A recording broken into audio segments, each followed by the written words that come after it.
All right, so this will probably be my last video on the Battleborn batteries. I just wanted to give some of my final thoughts on them and also cover a few of the things that I mentioned I would cover to some of the commenters. On that note, the vast majority of comments, have been great. Most of you all get it. You can see the issues. You understand what the best practices are for putting something like this together. And, it's pretty obvious to you as it is to me that there are some potential issues here. But I wanted to talk about actually the components in this battery are good. And my favorite component of all, I think, is this BMS. I was pretty impressed with it.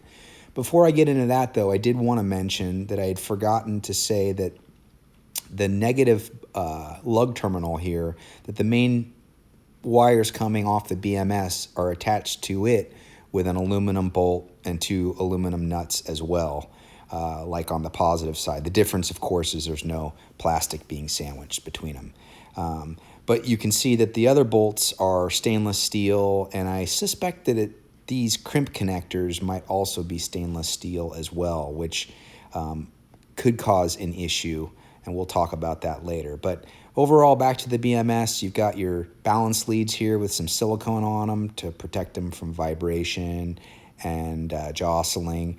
Now, if you remove the top, this is what impressed me. The whole back of the PCB here is coated in potting, which is really great to see.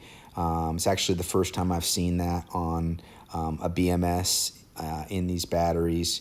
And if you pull the top off here, you can see that all the components, except for these large resistors here, are well coated with potting material as well. So this is great to see. The main power wires are, not excessively trimmed back and are well soldered, and they're completely coated on the back side. So this is all, really nice stuff. Also, what's impressive too, I think, is that this BMS is quite compact. But this is all 10 gauge silicone wire here. Another impressive thing was the size of these heat sinks here. These are some big chunky aluminum bars that the MOSFETs are attached to. So this thing can cool really well. And I should point out that this BMS says that it's rated for 100 amp discharge max and 100 amp max charging. And interestingly enough, Battleborn says that these batteries can only do 50 amp max charging. So the limitation's not in the BMS. Anyways, you can see one of these resistors looks like it's cooked. It did appear to be, and it did smell as though it was. Not sure, why. Probably has to do with the corroded cells and things starting to short out in the battery. But I also wanted to show you that this flexible silicone jacketed wire is nice to see. It means that it's less chance of it kinking. It's easy to route.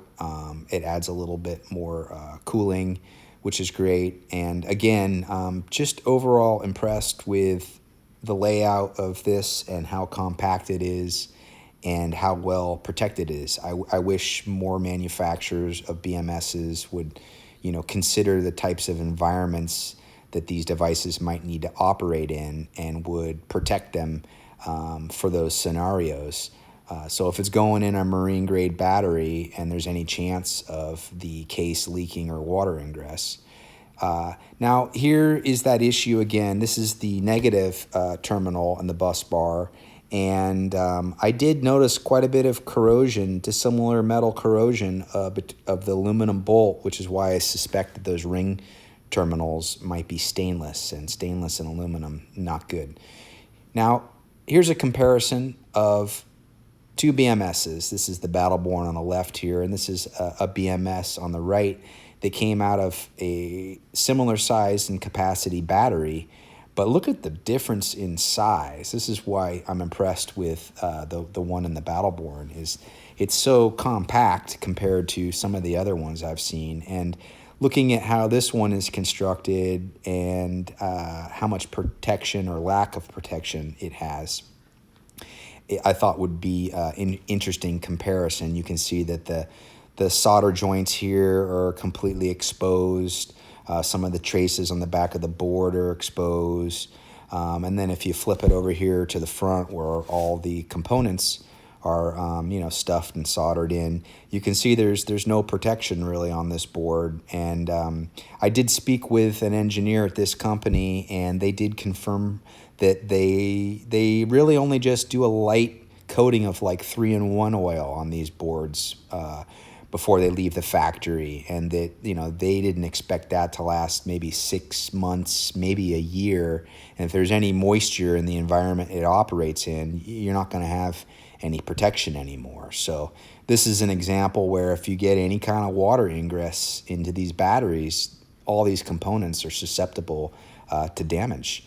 And I actually had one of these boards fail in a battery due to water ingress from condensation. And these particular boards sit vertically in the side of the case, and they'd actually wicked water up the PCB. Now, I also thought, because a number of commenters said that, those battle boards, they had to come out of a saltwater sunk boat. Okay, this is what saltwater damage looks like on components like this. I wanted to show you these boards. These are control boards from a pair of 10 kilowatt Torqeedo electric outboard pod motors. And these are inside the motor, which operates below the water line. So when you get a leak, this is the kind of stuff you expect to see when you get salt water. You get the rust, you get components just crumbling apart, and you get a lot of dissimilar metal corrosion, and basically you get carnage. And that's what you expect to see. And a lot of the stuff was actually quite clean in the Battleborn batteries.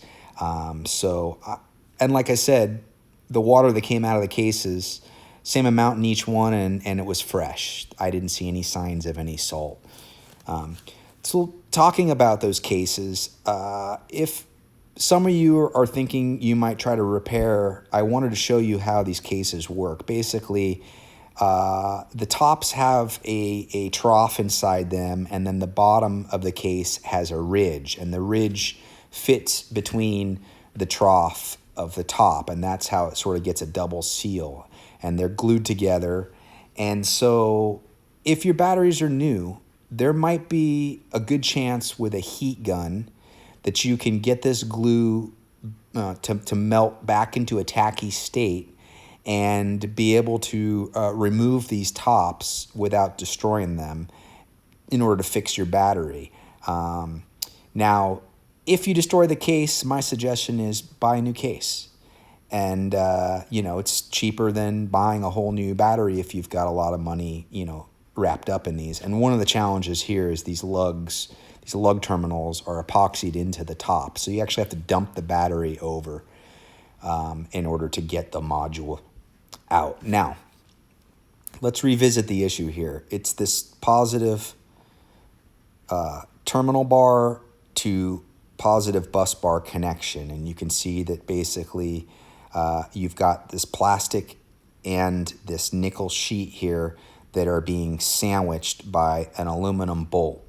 And on one side, you've got the main positive bus bar, and the other side you have this main lug terminal connection that is epoxied into the top and protrudes out the top, and that's where you connect your load to. So my thought here is there's no real easy way to re-engineer this. Yeah, you could use a bushing, but then you still could risk heating the plastic. My thought is, why not just do what they did on the negative side of the battery, and that is make some short jumper wires with ring terminals on either end, and go ahead and stack those. There's an extra hole in these lug terminals, and go ahead and put another bolt through that extra hole, and go ahead and stack 3 ring terminals on the back of this middle bolt hole, and then take those wires and run them to the other side here and stick them underneath the 3 bolts that the main positive bus bar are attached with. And so this way you have a nice connection. Yes, you're still relying on plastic, but you're not asking the plastic, to be sandwiched between all this current that's running through it. So this seems to me to be the easiest way, maybe possibly, to fix or repair or just proactively deal with this potential issue of overheating and getting in a loose, intermittent connection.